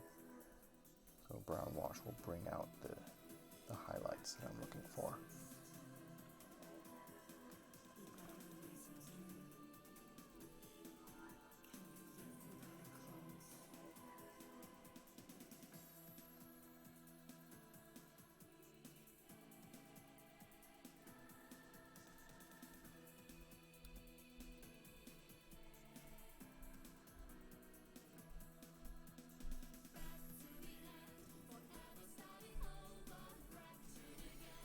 Whew. Okay. Making progress. A little bit left to go.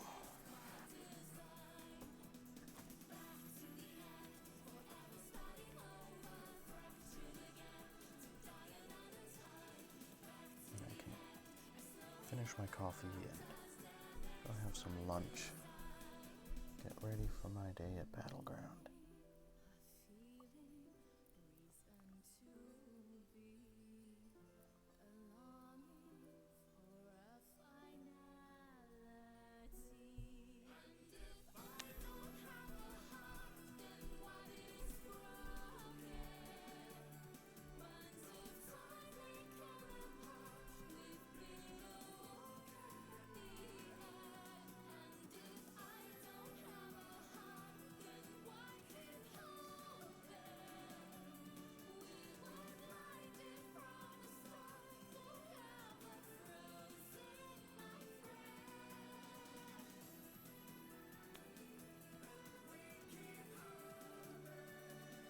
Almost there, chat. Almost there.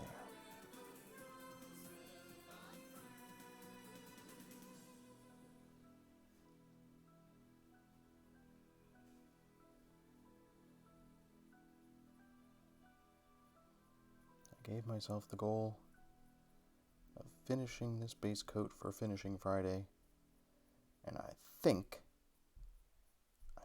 we're there.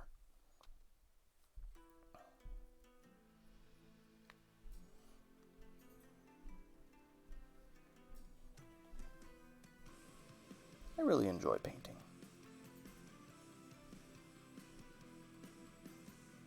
This is a fun activity. And hopefully this will raise lots of money and make some lucky individual very happy.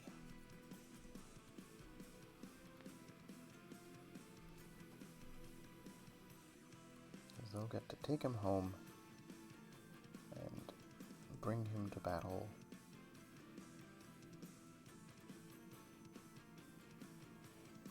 Okay.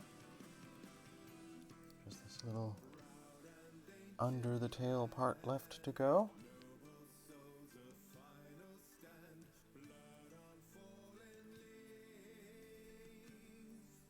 It never ends, Chad.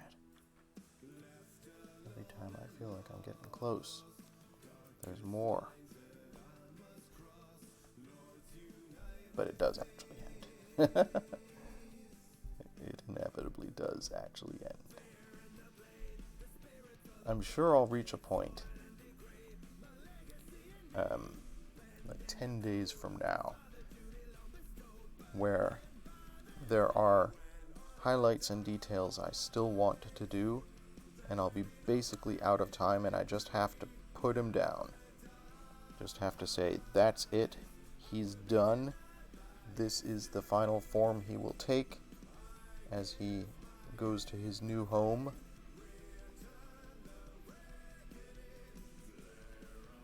I mean, according to the tracker, there's only 14 days until ExtraLife. 2 short weeks until the marathon itself. And I want to have this guy done before we get to that moment.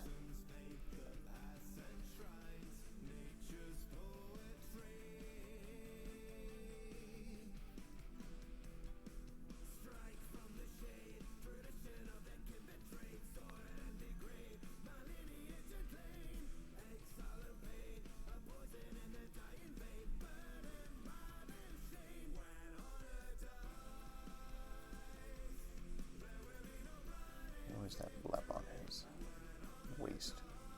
Here. Let's cover that up. And then we'll do the very, very tip of his tail in a lighter brown.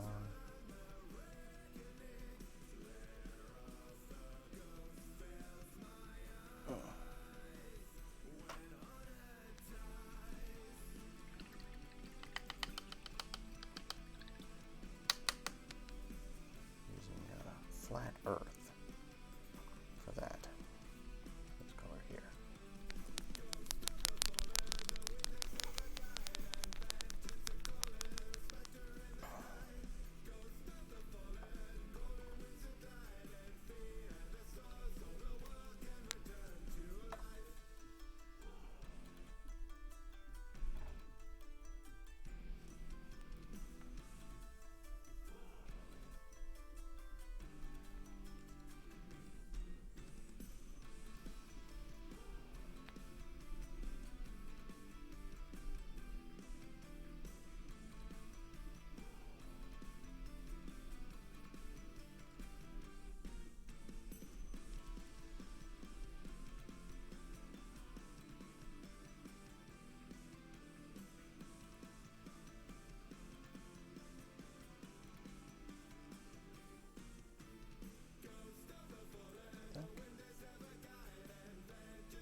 Aside from touch-ups, that's the base coat complete. Just have to do the other side of this tail here.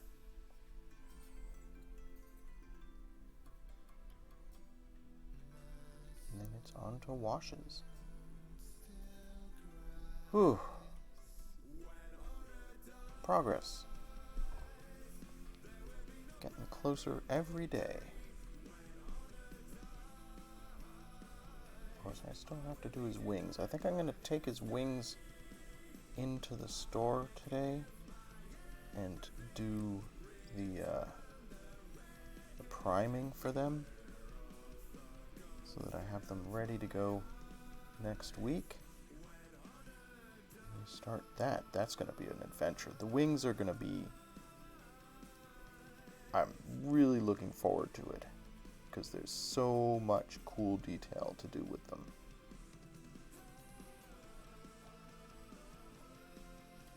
And it's probably the most ambitious part of this whole project, is what I'm planning to do with his wings.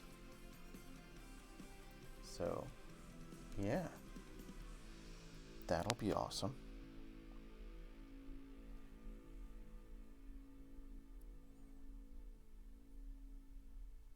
I hope you folks can join me for some of those streams next week.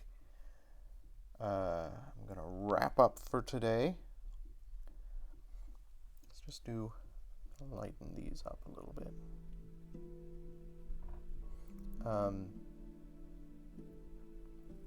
But yeah, astonishing progress today. It's looking good. And every day, a little bit closer to done.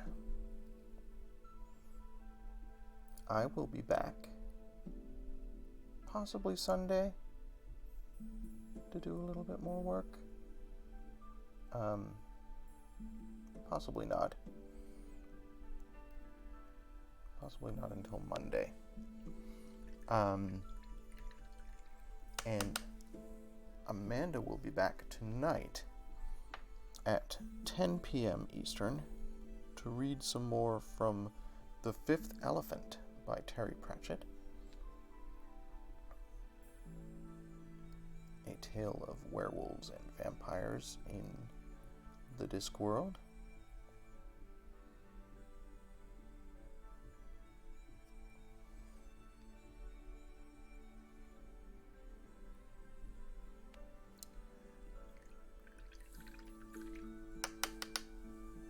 And then, of course, tomorrow is Saturday, which means tomorrow our friend Insidious Pie will be probably doing Jackbox 8 again.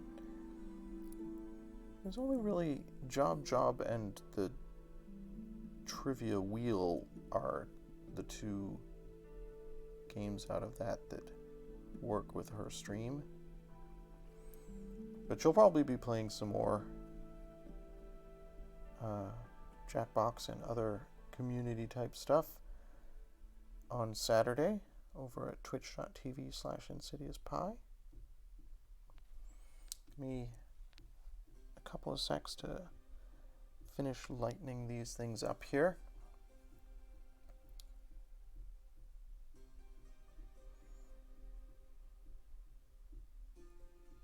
We'll get to washes and stuff next.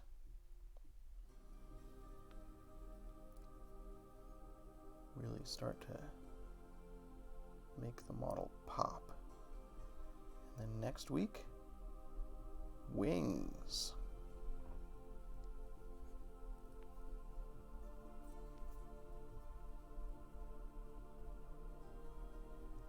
This model is so cool. I'm so glad I undertook this project.